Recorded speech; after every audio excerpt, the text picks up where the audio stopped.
একদম মুচমুচে পেঁয়াজু ভাজি বৃষ্টির দিনে খেতে মজাই আলাদা। আসসালামু আলাইকুম সবাইকে, আপনারা সবাই কেমন আছেন? আশা করি ভালো আছেন। এমএস রান্নাঘর থেকে বলছি। এখন আমি বানাবো পেঁয়াজু। আমি যেভাবে পেঁয়াজুটা বানাই ওটা আপনাদের সঙ্গে শেয়ার করতেছি। এখানে আমি একটু নিয়েছি ধনে পাতা, আর আমি এখন ডাল বাটা দিচ্ছি।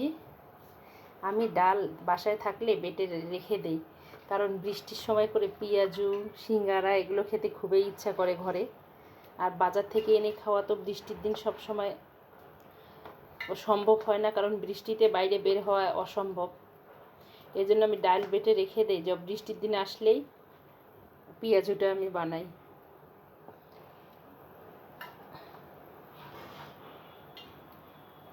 এখানে আমি ডাল নিয়েছি, একটু দিয়ে দিচ্ছি হাফ চামচের মতো আমি বিট লবণ। একদম মুচমুচে পেঁয়াজু বানাবো। এখানে আমি পেঁয়াজ কেটে রেখেছি, পেঁয়াজ দিয়ে দিচ্ছি 4টা বড় সাইজের, কারণ পেঁয়াজুতে পেঁয়াজটা দিলে খেতে বেশি ভালো লাগে। আর আমি এখানে দিয়ে দিচ্ছি কাঁচামরিচ 4টা কেটে নিয়েছি।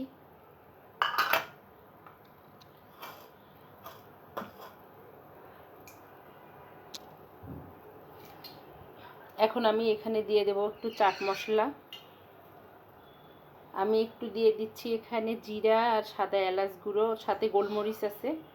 সবটাই আমি একখানে করে মিক্স করে ব্লেন্ডার করে নিয়েছি। আর আমি আরেকটু দিয়ে দেব লাল মরিচের গুঁড়া, একটু দিয়ে দেব পরিমাণ মতো লবণ। বাস, আর দেব না, কারণ বিট লবণটা দিয়েছি তো। বিট লবণটা দিলে বেশি লবণ দেওয়া হলে লবণ হয়ে যায়। আমি এখন এটাকে ভালো করে মেখে নেব, নিয়ে ভাজবো। এই যে আমি পেঁয়াজুটার বাটাটা মেখে নিয়েছি। ভালো করে মেখে নিতে হবে যেন পেঁয়াজটা মোলায়েম হয়ে যায়, সব মশলাগুলো মোলায়েম হয়ে যায়, তাহলে খেতেও খুব ভালো লাগবে। আর এটা আমার ঘরে সবাই পছন্দ করে, এজন্য আমি এটাকে বানাই। একদম মুসমুসে হবে, হোটেলের পেঁয়াজুর মতো খেতে হবে।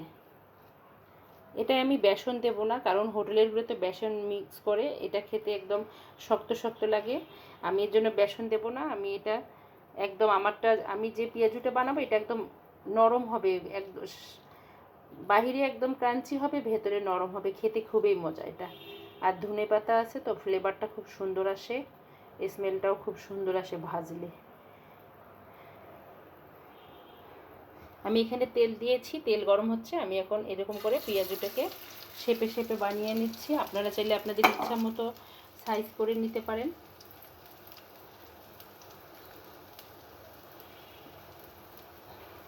বৃষ্টির দিন মনে হয় যে একটু পেঁয়াজু, একটু সিঙ্গারা, একটু মুড়ি মাখা চানাচুর দিয়ে এগুলো খেতে খুবই ভালো লাগে।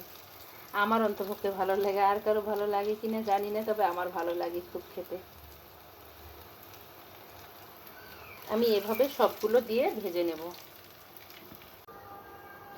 আমি এভাবে সবগুলো পেঁয়াজু একে একে ভেজে নেব। এখানে দিয়েছি আর বাকিটা আছে, বাকিটাও ভেজে নেব। ভেজে নিয়ে আবার ফিরে আসতেছি।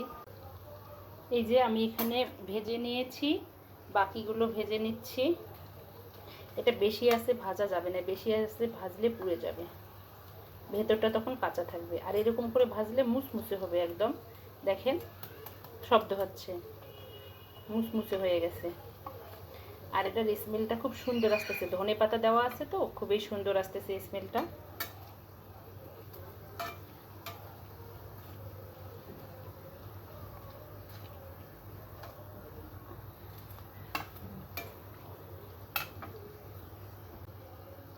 হয়ে গেছে, আমি গ্যাসটা অফ করে দিলাম। আমি এখন এগুলোকে নামিয়ে নেব।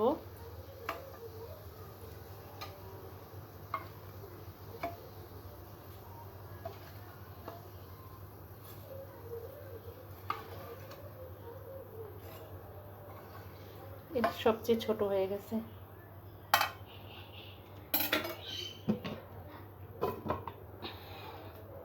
এই যে রেডি হয়ে গেল মসমসে পেঁয়াজু। এটা খেতে অনেক টেস্ট। বিট লবণটা দিলে খেতে অনেক টেস্ট হয়, তবে বিট লবণটা অল্প দিতে হবে, বেশি দিলে একদম লবণের জন্য খাওয়া যাবে না। এই যে হয়ে গেল মজাদার পেঁয়াজু, গরম গরম পেঁয়াজু। ভিডিওটা যদি ভালো লাগে লাইক করবেন, শেয়ার করবেন, সাবস্ক্রাইব করবেন প্লিজ। আর এমএস রান্নাঘরের সাথে থাকবেন। আমি যা রান্না করি তা আপনাদের সঙ্গে শেয়ার করার চেষ্টা করি। ঘরে থাকা উপকরণ দিয়ে সব কিছুই আমি রান্না করি। আজকে এ পর্যন্তই। আল্লাহ হাফেজ, আসসালামু আলাইকুম। একদম কচকচে হয়ে গেছে। এই যে একদম মজাদার হয়ে গেছে। এই যে ভেতর পর্যন্ত সেদ্ধ হয়েছে। অনেক টেস্ট হয়েছে খেতে। আল্লাহ হাফেজ।